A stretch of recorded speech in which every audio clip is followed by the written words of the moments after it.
In this video, we will walk through how to add a service event to an asset. Click the icon and choose View Asset Page. From here, choose the Service Schedule option beneath the basic information.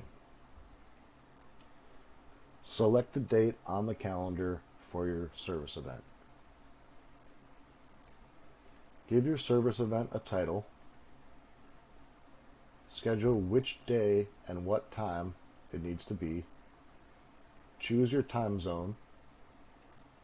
Determine who the service event needs to be sent to, and determine whether it will be recurring and how often, as well as when it should end. Click Save to create your service event.